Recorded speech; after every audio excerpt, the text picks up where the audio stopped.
Fala galera, tudo bem? Vamos lá, vamos dar uma olhada aqui basicamente no que uma introdução precisa ter. A gente já conversou basicamente sobre o que seria uma introdução e coisas que não podem acontecer dentro dessa introdução de forma geral, né? De forma um pouco mais genérica. Lembrando que a UERJ, de forma geral, ela não tem essa característica específica de punir o aluno, por exemplo, caso ele utilize uma forma estrutural diferente, mas que fique bem aplicada, né? Então, assim, tudo que eu falar que não pode é de forma geral. Tem que ter uma parcimônia em relação a isso. Se você fizer algo bem construído, a gente pode pensar aí em como refinar a estrutura e tornar adequada de forma geral. Beleza? Tranquilo? Vamos lá. O que uma introdução precisa ter?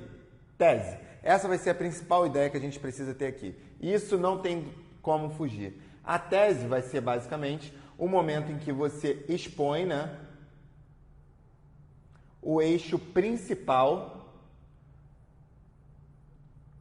do teu texto, né? O eixo principal do texto. Então, ó, repara.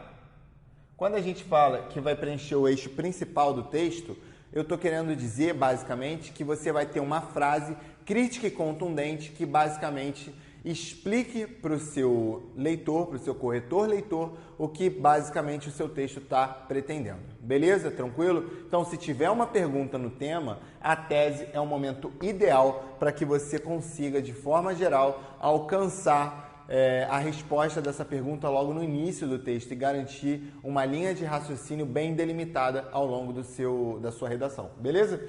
Contextualização. O que seria a contextualização? É você, antes de colocar a tese, integralizar o seu corretor dentro do viés em que você está se propondo a falar. Ou seja, se eu estou falando com você basicamente de um tema ligado à leitura, você traz um aspecto ligado à leitura ali, você contextualiza para mim basicamente com uma ideia, sei lá, da importância da leitura, de como a leitura está sendo feita nos dias atuais. É você basicamente contextualizar de fato. E como a gente costuma contextualizar? Elemento externo. Geralmente a gente tem um elemento externo e joga esse elemento externo para o tema. Essa transição também é chamada de contextualização. O que acontece, porém? Muitas vezes o aluno se sente obrigado, como no Enem, a colocar um elemento externo. O elemento externo no Enem é cobrado na competência 2, né? Já na UERJ, o elemento externo ele é imprescindível para que você tenha um bom texto?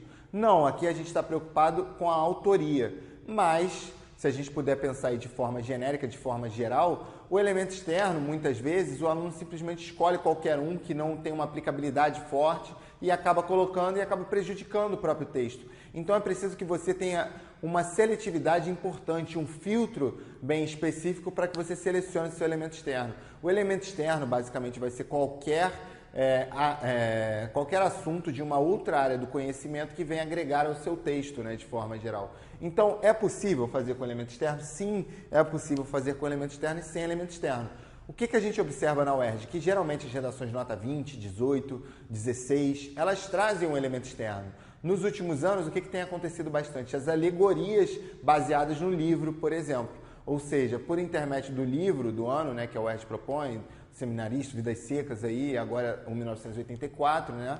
O que a gente vai parar para pensar de forma geral? A gente vai pensar que a utilização desses livros é pertinente, já que a UERJ pontuou basicamente essa leitura para o exame, né, para a prova. Então isso é algo importante a se pensar. Além disso, a gente pode apresentar também. Apresentar o seu D1 e o seu D2. Como assim apresentar o meu D1 e o meu D2? Simplesmente falar para o nosso corretor leitor o que a gente está esperando do nosso D1 e o que a gente está esperando do nosso D2, né? Simplesmente dar pinceladas, falar que isso acontece devido a alguma coisa e a outra coisa, ou então devido a uma coisa e consequentemente a uma outra vertente. Beleza? Tranquilo? Galera, esses são os elementos que a gente tem que ter na nossa introdução. Eu vou apontar dentro de um texto cada um desses modelos para a gente poder conversar e garantir uma estrutura cada vez mais sólida. Beleza? Tranquilo? Então, galera, o abstrato foi aqui. Agora a gente vai tratar das coisas um pouco mais específicas e no final a gente vai avaliar em um âmbito concreto do texto. Beleza? Então não sai daí que eu já volto. Tchau, tchau.